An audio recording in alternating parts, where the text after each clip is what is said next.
The morning sun rose over Valthos Prime, casting purple light across the crystal towers of the royal palace. Tay wiped the sweat from his forehead as he worked on the orbital station's maintenance panel. He had been fixing gravity stabilizers for 3 hours now, and his back ached. Being one of the few humans allowed on this planet was supposed to be an honor, but mostly it meant long hours of hard work. Below him, the royal gardens sparkled with thousands of alien dignitaries. The Valtherian Empire was hosting its biggest summit in decades.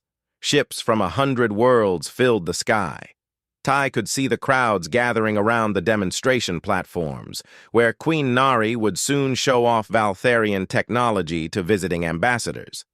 Tay had never met the Queen. Why would he? She ruled billions of people across dozens of star systems.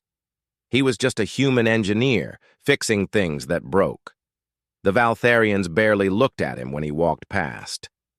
To them, humans were children, short-lived creatures who would be dead before a Valtherian even reached middle age. He didn't mind much. The pay was good, and he got to work on technology that Earth wouldn't see for another century. That was enough. Down in the gardens, Queen Nari stood on the main platform with her daughter. Princess Hana was young for a Valtherian, maybe only 50 years old, which made her like a 10-year-old human child. The princess wore a silver gown that caught the light, and she bounced excitedly as her mother prepared to speak. Queen Nari's skin shimmered like diamonds in the purple sunlight.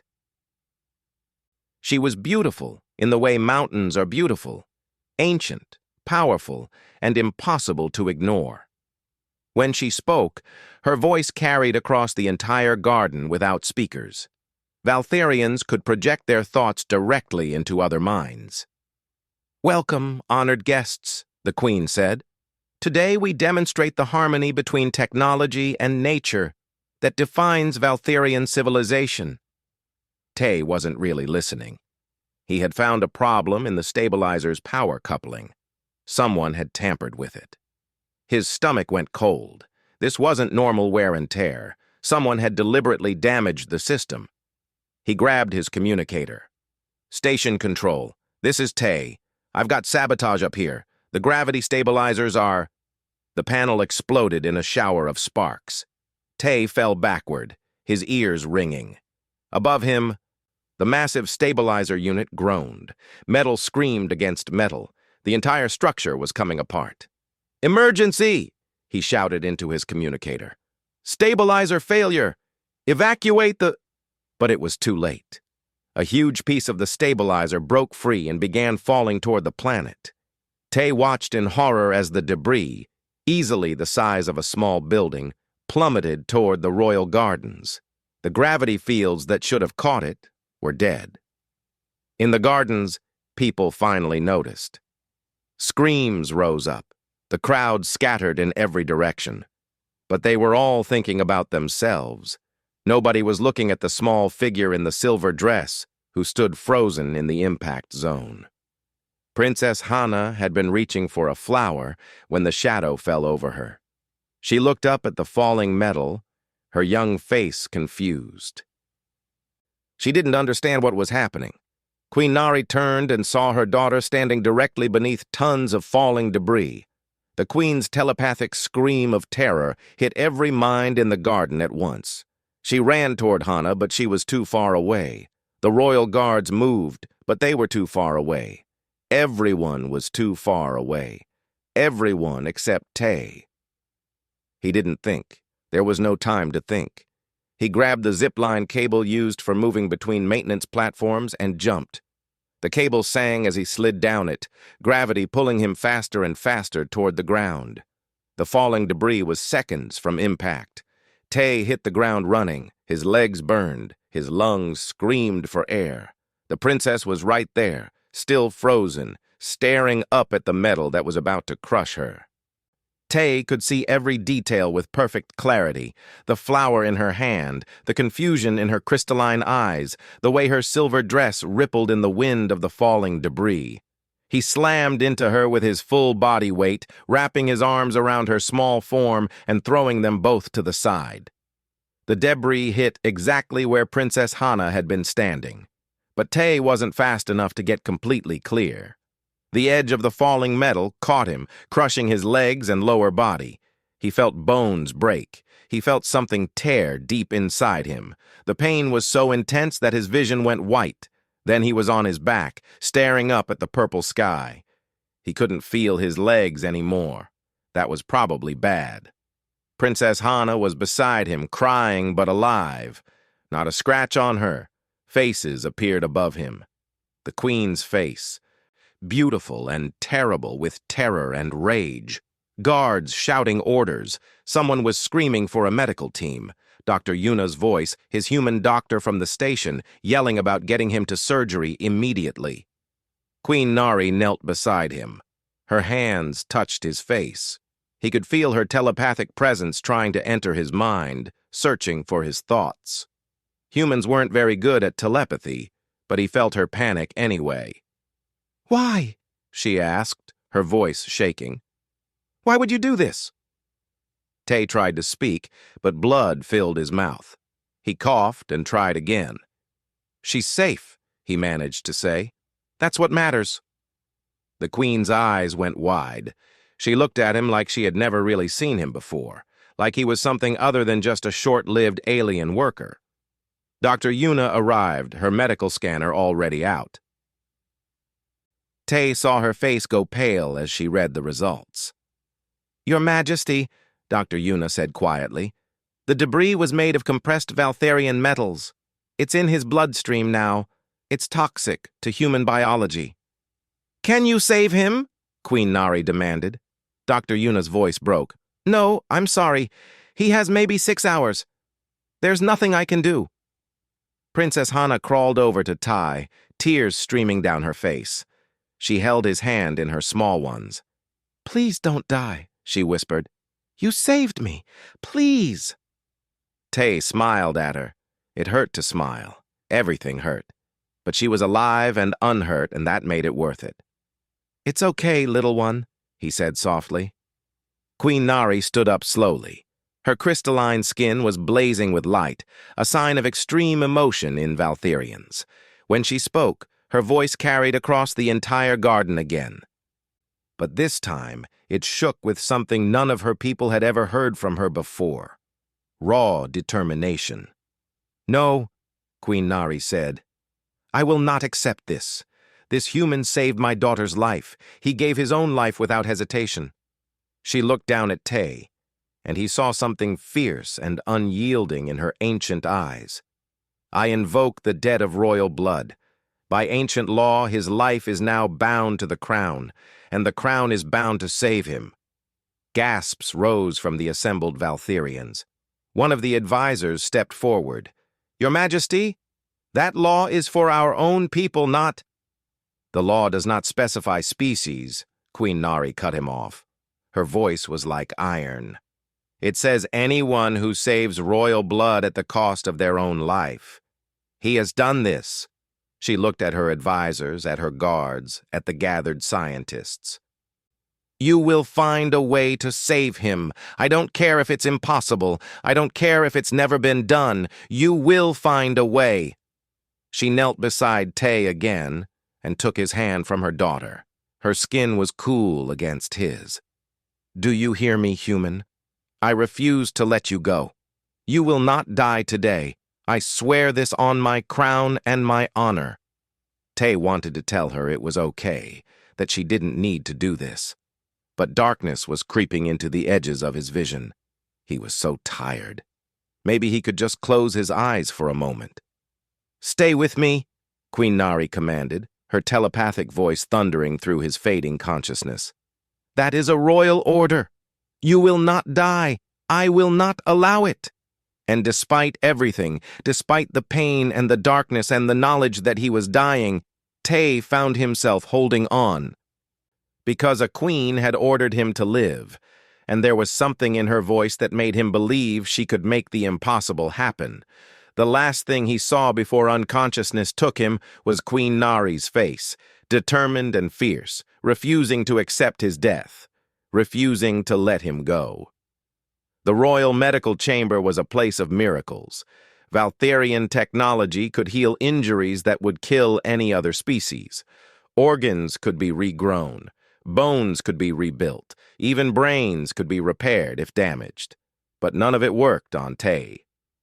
Dr. Yuna stood beside his medical bed, her scanner showing the grim truth in bright red numbers. The Valtherian doctors crowded around, their crystalline faces reflecting the harsh medical lights. They had tried everything in the past 3 hours. Nothing worked. "The problem is fundamental," explained Jain, the head Valtherian physician. His voice was calm, clinical. "Human and Valtherian biology are too different. Our medicines poison him. Our healing fields disrupt his cellular structure. We cannot even slow the toxin's spread." Tay lay on the bed, barely conscious. His skin had taken on a gray color. His breathing was shallow and rapid. The toxins were shutting down his organs one by one. His kidneys had already failed. His liver was failing now. Soon it would be his heart. Dr. Yuna wiped tears from her eyes. She had worked with Tay for 2 years. He was more than a patient. He was her friend. "How long?" she asked, though she already knew the answer. 3 hours, Jayan said. "Maybe 4 if he's strong." Princess Hana sat on a chair beside Tai's bed, holding his hand. She had refused to leave. Her small face was streaked with tears. Unlike adult Valtherians who could control their telepathic abilities, children sometimes broadcast their emotions without meaning to. Everyone in the room could feel her grief and guilt. "It's my fault," she whispered. "He's dying because of me." Queen Nari stood at the window, looking out at her city. She had been silent for an hour, just standing there. Her advisors waited nervously. They had never seen their queen like this. In 800 years of rule, she had never shown such emotion over a single life. "Your Majesty," said Counselor Bora, an ancient Valtherian who had served the crown for 6 centuries. "We understand your gratitude to the human. His sacrifice was noble, but you must understand, the debt of royal blood was never meant for aliens. It's impossible to fulfill. We should let him die with honor and—" "Honor." Queen Nari's voice was quiet, but it cut through the room like a blade. She turned from the window. Her eyes blazed with cold fire. "You speak of honor, while you suggest I break the most sacred law of our people?" Bora stepped back. "Your Majesty, I only meant—" "The debt of royal blood is absolute," Nari said. "When someone saves royal life at the cost of their own, they become bound to the crown, and the crown becomes bound to save them.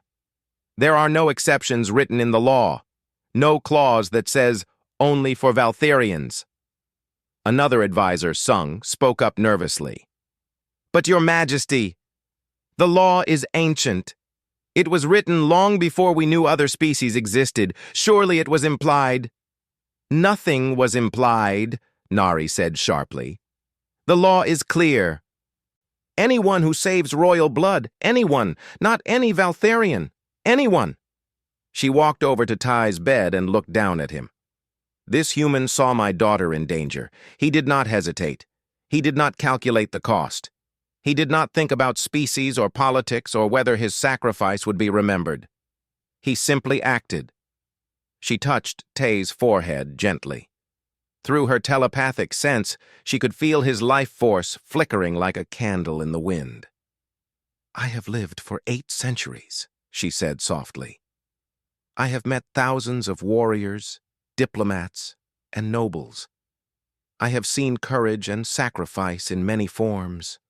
But I have never seen anyone move as fast as this human moved when my daughter was in danger. Not my guards, not my soldiers, a simple engineer who barely survived his own bravery." Princess Hana sobbed quietly. Queen Nari put her hand on her daughter's head. "Hana, this is not your fault. You did nothing wrong. He chose to save you because that is what good people do. They protect the innocent.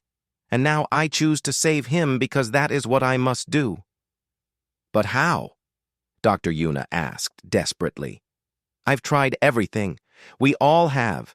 There's no medical procedure that can remove the toxins. His body is too damaged. He's human, and we don't have the technology to—" "Then we will use our technology," Queen Nari interrupted. She looked at Jain. "Tell me about the synthesis chamber." The room went silent. Every Valtharian's eyes widened in shock. Jain's voice shook when he spoke. "Your Majesty, the synthesis chamber hasn't been used in over 4,000 years. It's forbidden except in the most extreme circumstances. And it's never been attempted with an alien species." "Explain it to the humans," Nari commanded. Jain turned to Dr. Yuna. "The synthesis chamber is an ancient device that can merge two biological patterns. It was created in the old days when Valtharian rulers would sometimes merge with compatible volunteers to survive fatal injuries. The volunteer shares their life force with the dying person. Both survive, but they become permanently linked, biologically and mentally." Dr. Yuna's jaw dropped. "You're talking about biological fusion. That's impossible. The rejection rate alone would— With compatible Valtharians, the success rate is 98%, Jain said. But humans and Valtharians are not compatible. The genetic difference is too vast. The procedure would have perhaps a 1% chance of success. And even if it worked, we don't know what the result would be. He might survive but be permanently damaged, or in constant pain, or he might live," Queen Nari said firmly. 1% is better than 0%. Counselor Bora stepped forward. "Your Majesty, even if we accepted this madness, there is another problem. The synthesis requires a donor. The donor must be genetically compatible with the dying person. For a human, that would mean another human. And there are no other humans on this planet except Dr. Yuna, who is not genetically compatible enough according to our scans." "There is one other option," Jain said reluctantly. "The chamber can force compatibility if the donor is powerful enough. A Valtharian with strong life force could theoretically provide enough energy to bridge the genetic gap. But it would require someone very powerful, someone with centuries of accumulated life force." Everyone looked at Queen Nari. "No," Bora said flatly. "Absolutely not. Your Majesty, you are the Queen. You rule an empire. You cannot risk yourself for one alien life, no matter how noble his sacrifice was." "It wouldn't just be a risk," Sung added. "If the synthesis succeeds, you would be permanently linked to him. You would share his biology. You would feel his pain. And worse, you would share his mortality. Humans live such short lives. You would feel that urgency, that shortness of time, for the rest of your existence. It would change who you are." Queen Nari looked at each of her advisors. "Are you finished?" They fell silent. She turned to Jain. "If I am the donor, what are his chances?" "Higher," Jain admitted. "Perhaps 10%, maybe 15. Your life force is extraordinarily strong, Your Majesty.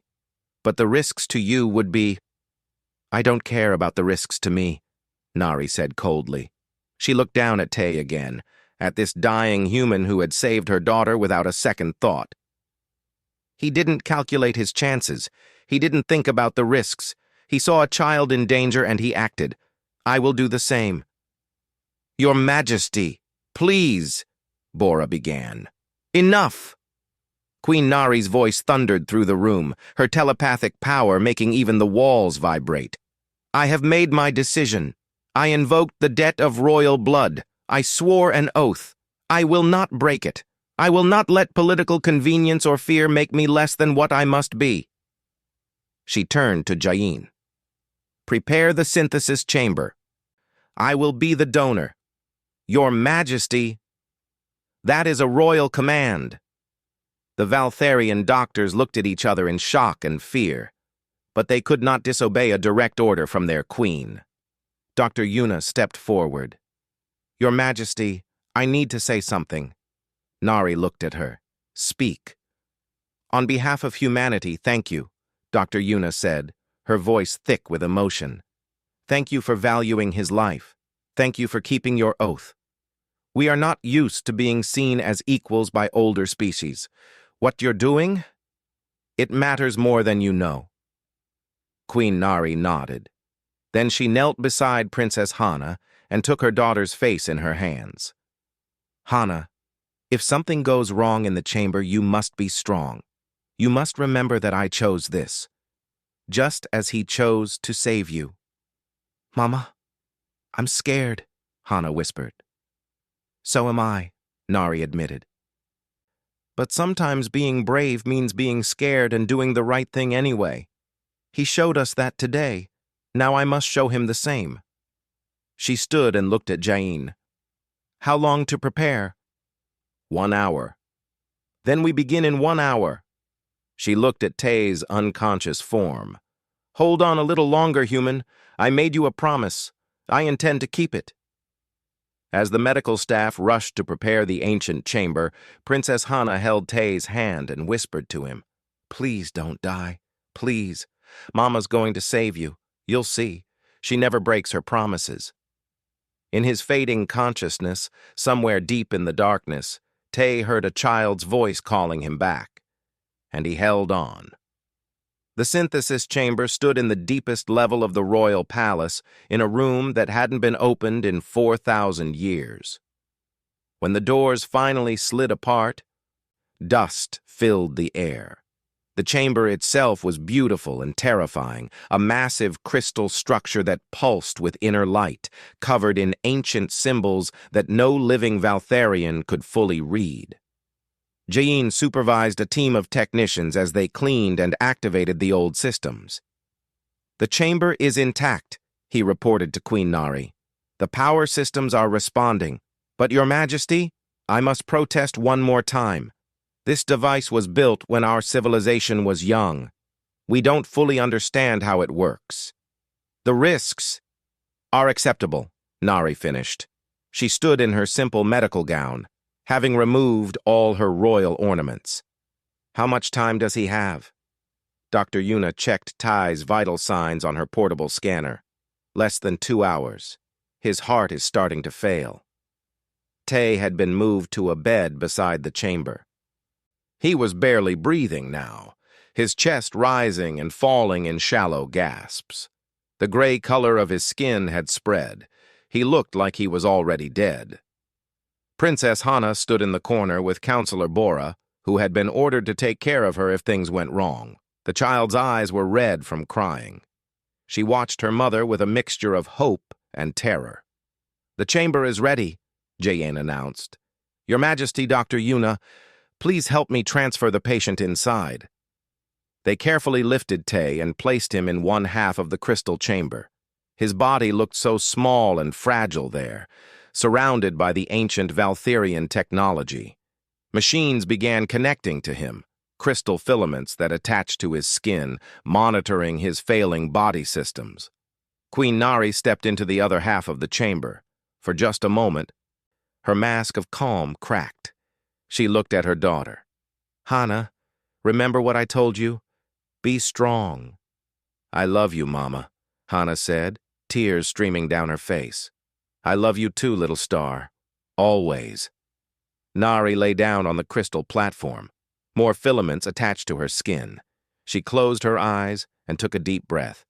Beside her, separated only by a thin crystal barrier, Tay lay dying. Jain stood at the control console. His hands shook. Your Majesty, once I begin, I cannot stop the process. If you want to reconsider, begin, Nari said firmly. Jain touched the controls. The chamber came to life. Light filled the crystal structure, starting as a dim glow and quickly growing brighter. The ancient symbols on the chamber's surface began to pulse in complex patterns. A sound filled the room, not quite music, not quite machinery, something in between that made everyone's teeth ache. Dr. Yuna watched her scanner in amazement. His vital signs are stabilizing. No, wait, they're synchronizing with hers. His heartbeat is matching hers exactly. Inside the chamber, Queen Nari gasped. She could feel it beginning, a foreign presence entering her consciousness. Tay's mind, weak and fading, brushing against her own. It felt wrong, invasive. Every instinct screamed at her to reject this alien consciousness. But she held on. She opened her mind fully, dropping all her barriers. She had to let him in. She had to share her life force with him. The pain hit her like a hammer. Queen Nari screamed. In 800 years, she had never screamed. Even when she had given birth to Hana, she had remained silent and dignified. But this was agony beyond anything she had ever imagined. Her biology and ties were fighting each other, trying to reject the merge. Her cells felt like they were being torn apart and rebuilt wrong. "Mother!" Hana cried out, trying to run to the chamber. Bora held her back. "Your Majesty's vital signs are critical," one of the technicians shouted. "I can't stop it now," Jayane yelled back. "The process has begun. They either merge or they both die." In the chamber, Tay's unconscious mind was pulled into Queen Nari's consciousness. His awareness flooded into her, and hers into him. They became tangled together, two separate beings forced into impossible closeness. Nari experienced Tay's memories in a chaotic rush. She saw his childhood on Earth, a small apartment in a crowded city. His mother reading him stories about space and stars. She felt his teenage years, struggling in school but excelling in engineering. She experienced his joy when he was accepted into the off-world program, his excitement at seeing alien worlds for the first time. And she felt his loneliness, being the only human on a station full of aliens who saw him as inferior, working hard every day just to prove he was useful, going to sleep each night wondering if he mattered to anyone. Then she felt his moment of choice, seeing Princess Hana in danger.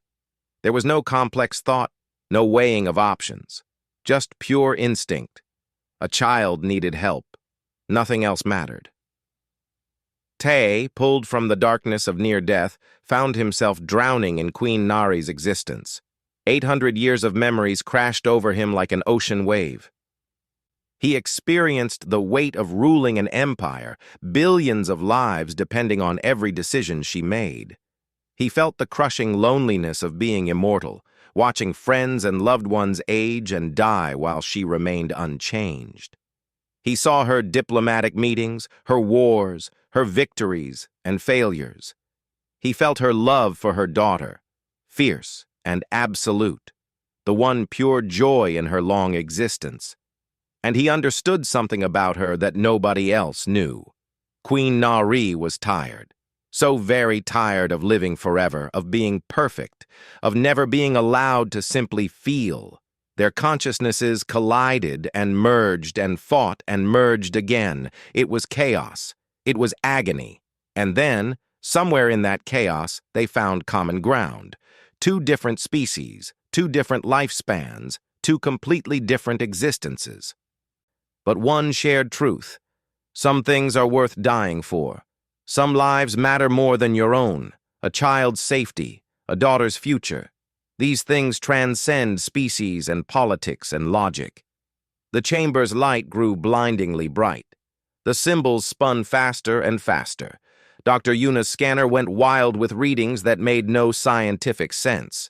Inside the chamber, Queen Nari and Tay's biology began to merge.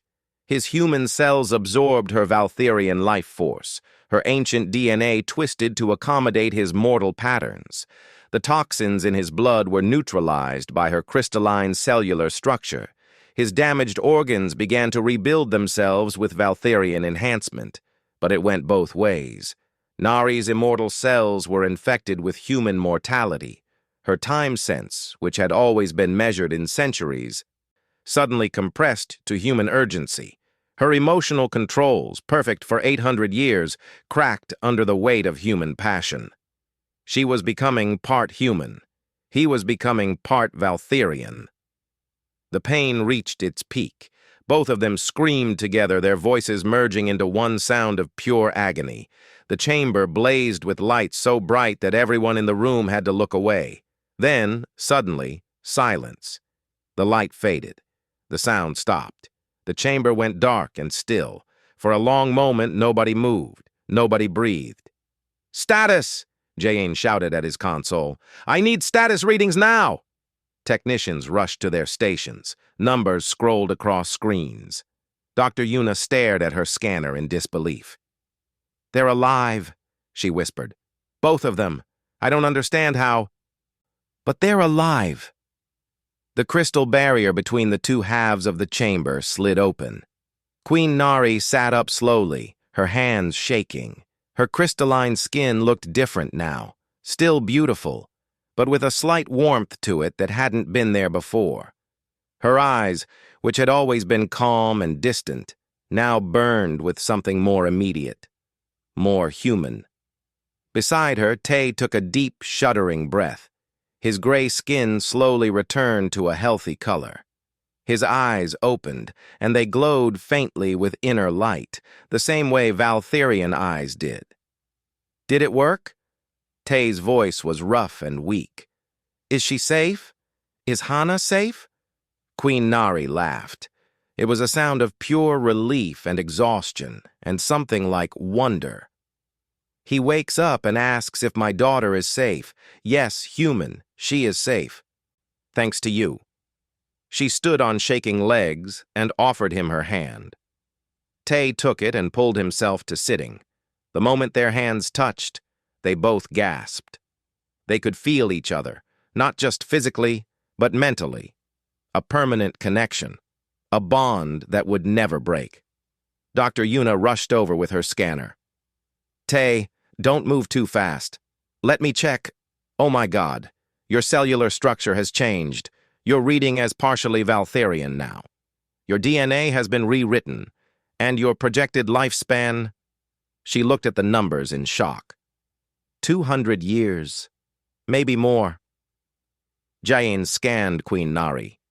"Your Majesty, you've been affected as well. Your cells show human patterns now. Your time sense will be altered. You'll experience emotions more intensely, and your telepathic abilities have changed. They're more focused on direct emotional reading now, like humans naturally do." Nari and Tai looked at each other. Through their bond, they could feel what the other was feeling. His gratitude and confusion, her exhaustion and satisfaction. They were separate people, but they would never be completely separate again. "What have we become?" Tay asked quietly. Queen Nari smiled, a real smile, warm and genuine in a way she hadn't smiled in centuries. "Something new, something that shouldn't be possible, but here we are anyway." Princess Hana broke free from Bora's grip and ran to them. She threw her arms around both of them, crying and laughing at the same time. "You're alive! Both of you! Mama, you did it! You saved him!" Nari held her daughter close. Tay, still weak, managed to pat Hana's head gently. "Thank you," he said to the Queen. "You didn't have to do this. You risked everything for me." "You gave everything for her," Nari replied simply. "I could do no less. Besides..." She felt the new urgency in her mind, the human sense of time passing quickly, every moment precious. "I think you may have saved me as much as I saved you." They stayed there for a long moment, a queen, a human, and a child, bound together by impossible choices and an unbreakable vow. The first week after the synthesis was chaos. Tay woke up in a royal guest room that was bigger than his entire apartment back on Earth. His body felt wrong, stronger than before, but also strange. His bones were denser, his muscles responded faster, and most disturbing, he could sense things he shouldn't be able to sense.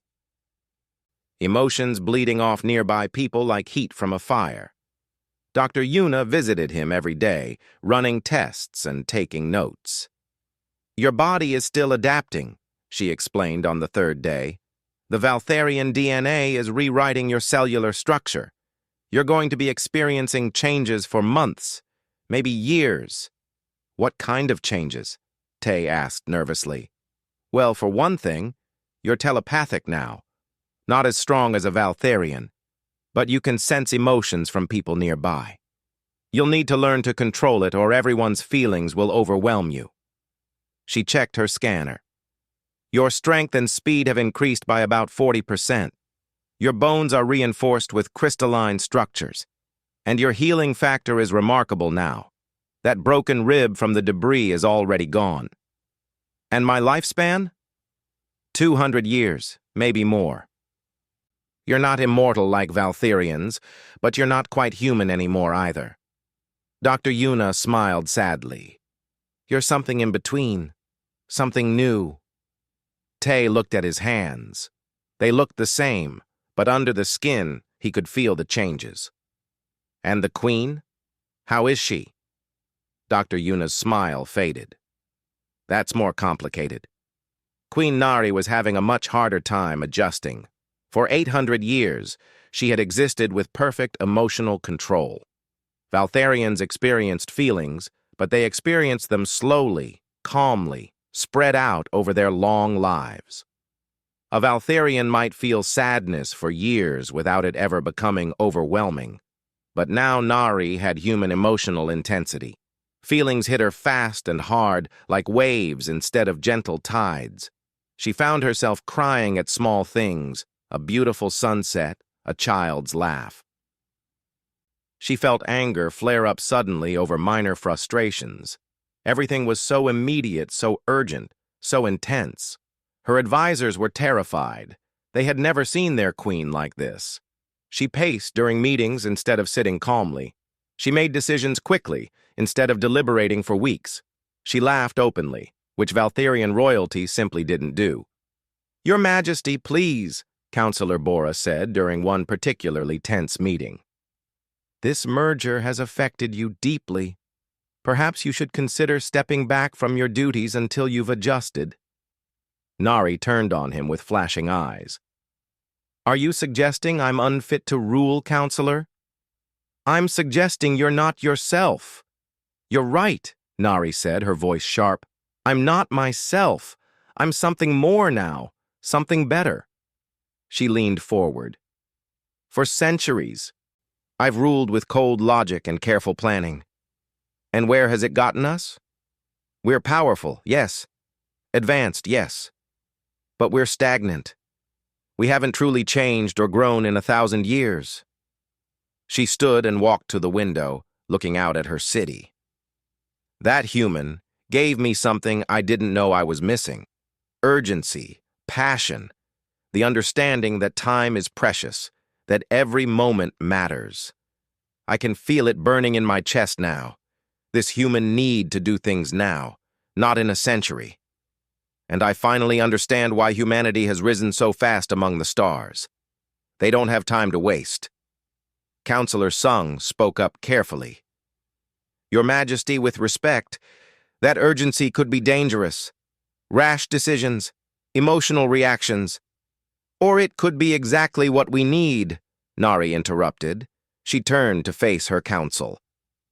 But you're right that I need to adapt, which is why I'm requiring Tay's presence at all future council meetings. The room erupted in protests. Bora's voice rose above the others. Your Majesty, he's not qualified. He's a maintenance worker, not a diplomat or... He's bound to me now, Nari said firmly. What I feel, he feels. What he feels, I feel. His human perspective balances my Valtherian nature. His urgency tempers my patience. His passion grounds my logic. And his presence reminds me every day why I chose to save him, because some lives matter more than politics. She raised her hand for silence. This is not a request. It's a royal decree. Tay will be my advisor and constant companion. You will treat him with the respect due to one who saved the princess and who is now permanently bound to your queen. The council had no choice but to accept. Tay learned about this during his second week of recovery when Jane came to examine him. The queen wants to see you. She says it's time for you to learn your new role. What new role? Tay asked, confused. You'll see. Tay was led through the palace to the throne room. It was his first time seeing it, a massive chamber with crystal walls that caught and reflected light in dazzling patterns. Queen Nari sat on her throne, wearing her full royal regalia. Princess Hana sat beside her on a smaller throne, kicking her feet happily. But when Nari saw Tai enter, she stood and came down from the platform. "You're walking better," she observed. "The healing is faster than Dr. Yuna expected," Tai said. He could feel her emotions through their bond, determination mixed with anxiety. "What's wrong? I can feel you're worried about something." Nari nodded. "The bond works both ways. I can feel your confusion and fear. You're overwhelmed by everything that's happened." She gestured to a seat beside the throne. "Sit. We need to talk about what comes next." Tai sat carefully. "What comes next?" "You're bound to me now, to the crown. That means you have a responsibility, whether you wanted it or not." She sat beside him, ignoring the scandalized looks from nearby courtiers. "I need you, Tai, not just as a reminder of what you did, but as a balance to what I've become. You have human perspective, human urgency. I need that to make better decisions." "I'm just an engineer," Tai protested. "I don't know anything about ruling or politics or—" "You knew enough to save my daughter when trained warriors hesitated," Nari interrupted. "You have something they don't. Instinct. The ability to act without overthinking. That's valuable." She looked at him seriously. "I'm asking you to be my advisor, to attend council meetings, to give me your honest opinion on decisions that affect billions of lives." "That's insane. I'm not qualified for that. Neither was I when I became queen at 200 years old. I learned. You'll learn." She smiled slightly. "Besides, you don't have a choice. I'm your queen and I'm giving you a royal command." Through their bond, Tai could feel she was half joking but also completely serious. He sighed. "This isn't what I signed up for when I took a maintenance job."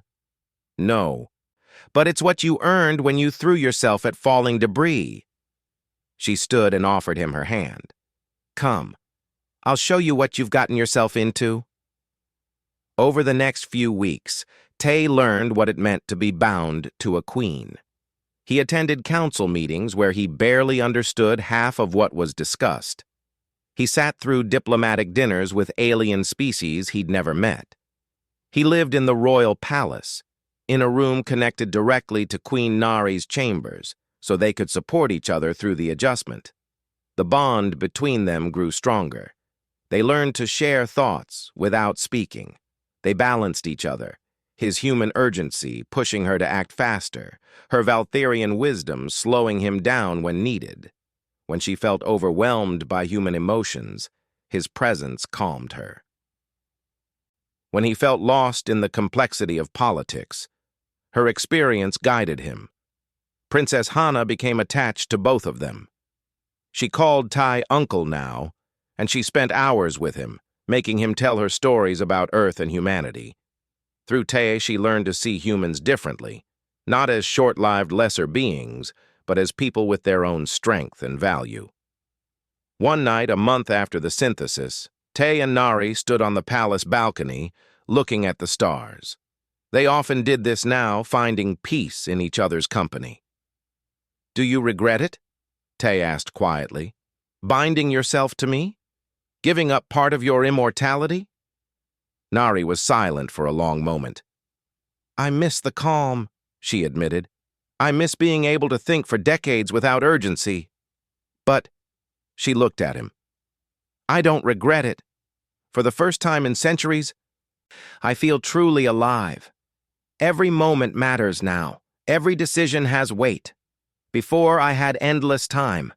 Now I have human urgency mixed with Valtherian patience. It's exhausting and exhilarating and terrifying all at once." "That's being human," Tai said with a small smile. "Yes, and you're becoming Valtherian. Does it frighten you?" "Every day," he admitted. "I can feel my thoughts slowing down sometimes, becoming more patient. I can sense hundreds of years ahead of me now, and it's overwhelming. But I also have your strength. your certainty. We balance each other." Nari reached out and took his hand. Through their touch, the bond strengthened. They could feel each other's presence more clearly, two separate people who would never be fully separate again. "I think," Nari said slowly, "that we've created something unprecedented. Not human, not Valtherian, something new." "Something better?" Tay asked. She smiled. "We'll find out together. We have time now. More than you would have had, less than I would have had. But time enough." Princess Hana's voice called from inside. "Mama, Uncle Tay, come look. I drew a picture of the day you saved me." They looked at each other and laughed. Then they went inside together, bound by sacrifice, changed by choice, and ready to face whatever came next as something the galaxy had never seen before. A queen and a human merged into one impossible existence. 6 months after the synthesis, the Valtherian Empire held another summit. But this time, everything was different. Tay stood beside Queen Nari's throne, wearing formal robes that marked him as a royal advisor. He still felt ridiculous in them, but he'd learned to accept his new role. Around them, representatives from 100 worlds whispered and stared. Everyone had heard the story by now, the human who saved the princess, the queen who saved the human, the impossible merger that should have killed them both. Most thought it was romantic propaganda. Some thought it was a political stunt. A few understood it was something far more significant. "Are you ready?" Nari asked him quietly, through their mental bond. "No," Tay admitted. "But let's do it anyway." Nari stood, and the enormous chamber fell silent. When a Valtherian queen stood to speak, the entire galaxy listened. "Honored guests," she began, her voice carrying to every corner through telepathic amplification. 6 months ago, I nearly lost my daughter. A human engineer saved her life at the cost of his own. Many of you know this story. What you don't know is what I learned from it." She gestured to Tay. "This is Tay. He is human. He is also partially Valtherian now, bound to me through the ancient synthesis. We share biology. We share consciousness.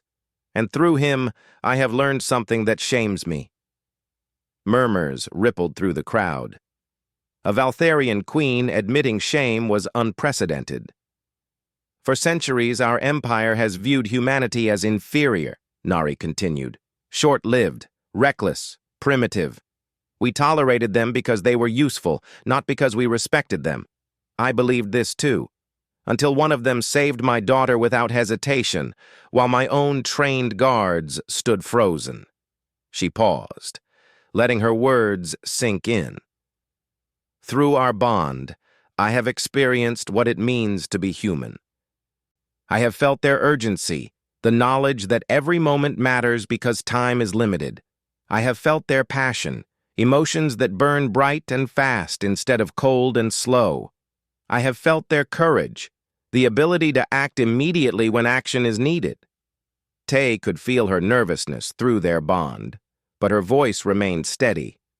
"And I have realized that what we called recklessness is actually bravery.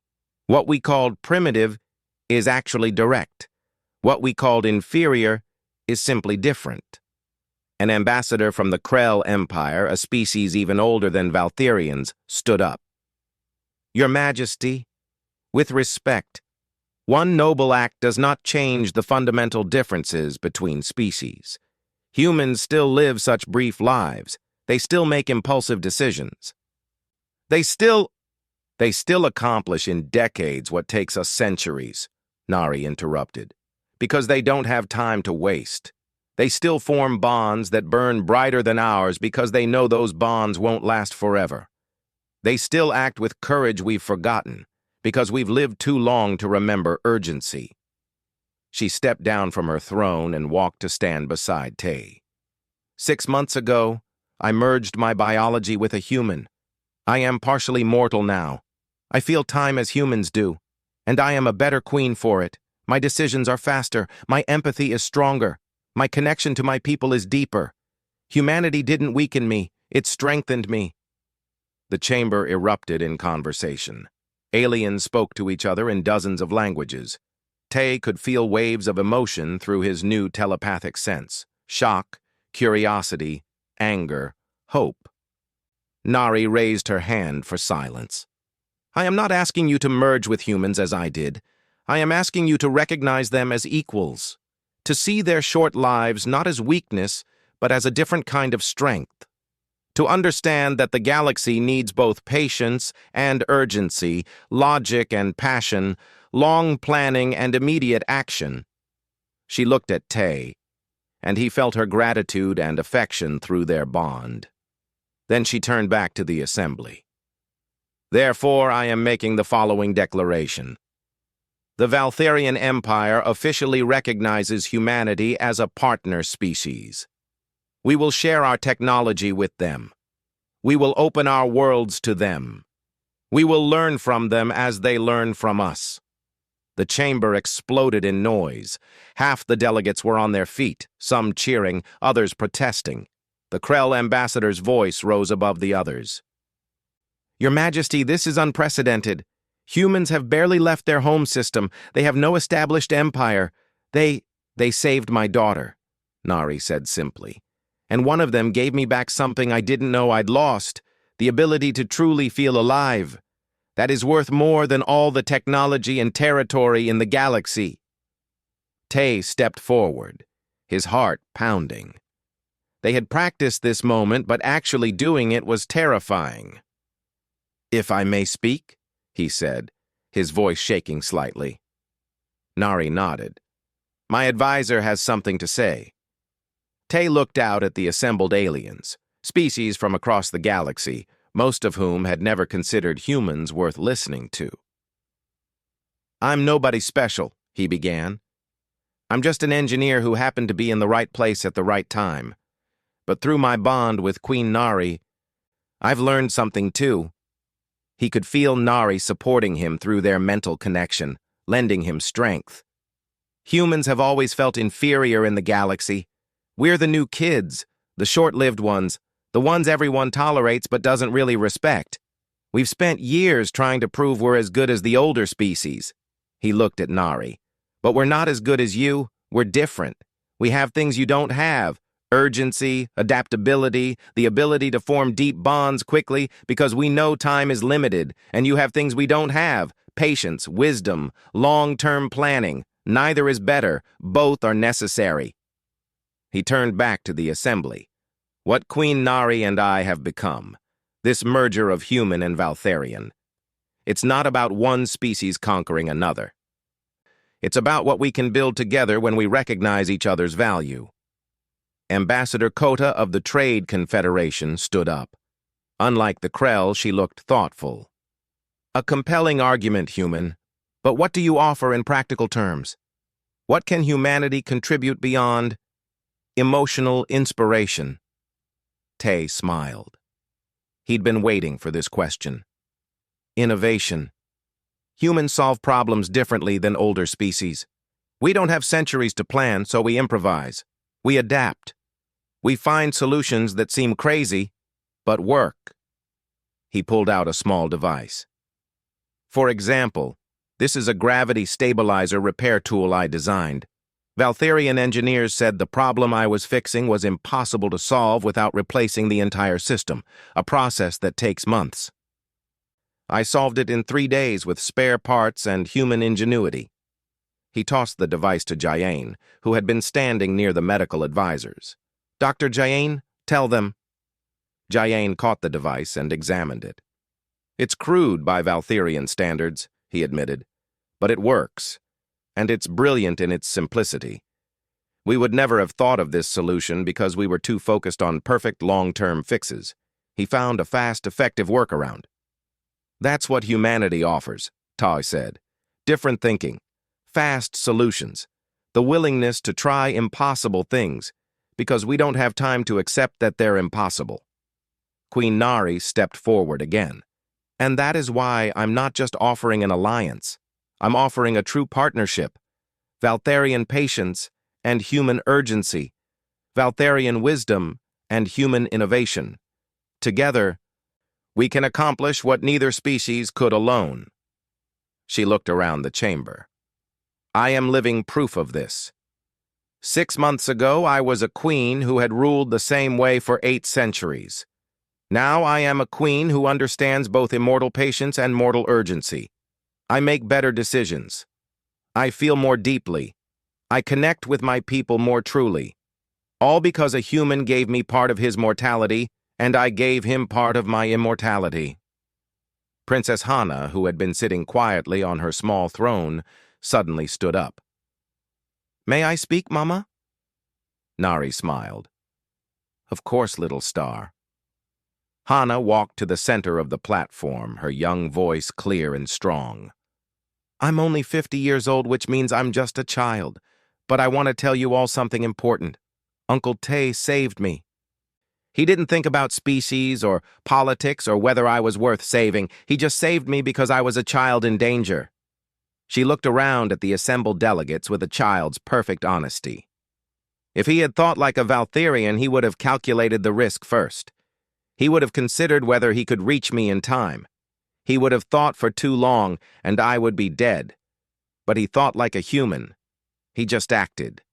And that's why I'm alive. Hana walked over to Tai and took his hand. I love Uncle Tay. He's family now. And I think all of you should know that humans aren't inferior or reckless or primitive. They're brave and fast, and they care about people even when those people are from different worlds. That's something special. That's something we need. The chamber was silent. A child's words, simple and true, had cut through all the political complexity. Ambassador Kota stood again. Queen Nari, Princess Hana, and Advisor Tay. The Trade Confederation supports this alliance. We have seen human innovation firsthand in recent years, and we agree they bring unique value to the galactic community. One by one, other delegates stood. Some were enthusiastic, some were reluctant. But the tide had turned. The story of a human who saved a princess and a queen who saved the human had captured imaginations across the galaxy. The Krell ambassador was the last to rise. The Krell Empire does not agree with everything said here today, but we respect the Queen's judgment. If she says this merger has made her stronger, we will not argue. We will watch this alliance with great interest. It wasn't full acceptance, but it was a start. After the summit ended, Tai and Nari stood together on the palace balcony, watching the alien ships depart. Princess Hana sat between them, tired but happy. Did we do it? Tai asked. Did we actually change things? Yes, Nari said with certainty. Not overnight, not completely, but we started something that will reshape the galaxy. She put her arm around his shoulders. 6 months ago, you were a maintenance worker. Now you're an ambassador for your entire species. How does it feel? Terrifying, Tay admitted. But also, right. Like this is what I was supposed to do all along. Through their bond, Nari could feel his mix of fear and pride and determination. You know what the interesting thing is, she said. By saving you, I didn't just gain a new perspective. I helped create a bridge between two species. Other Valtherians see me now, see how I've changed, and they're curious. Some are even interested in forming their own bonds with humans. And humans see you honoring one of us, Tay added. They see a powerful alien queen who valued a human life enough to risk everything. That matters more than any technology or treaty. Hana yawned. I'm sleepy. Uncle Tay, will you tell me a story about Earth? Again? I've told you every Earth story I know. Tell me the one about the first human who went to space. I like that one. Tay smiled and picked her up. Okay, but then you have to sleep. As he carried Hana inside, telling her about brave humans who dared to leave their planet and explore the stars, Nari watched them go. Her daughter and the human who had saved her. Her advisor and the person she was now permanently bound to. Her friend and the one who had taught her what it meant to truly live. Queen Nari had refused to let him go, and in saving him, she had saved something in herself she didn't know was dying: her passion, her urgency, her connection to what really mattered. The galaxy would never be the same. Humans and Valtharians, working together, learning from each other. All because one human engineer had acted without hesitation when a child was in danger. All because one queen had kept her vow, no matter the cost. And from that impossible choice, something new and wonderful had been born. Proof that the galaxy was stronger when different species saw each other not as superior or inferior, but as partners with different gifts to share.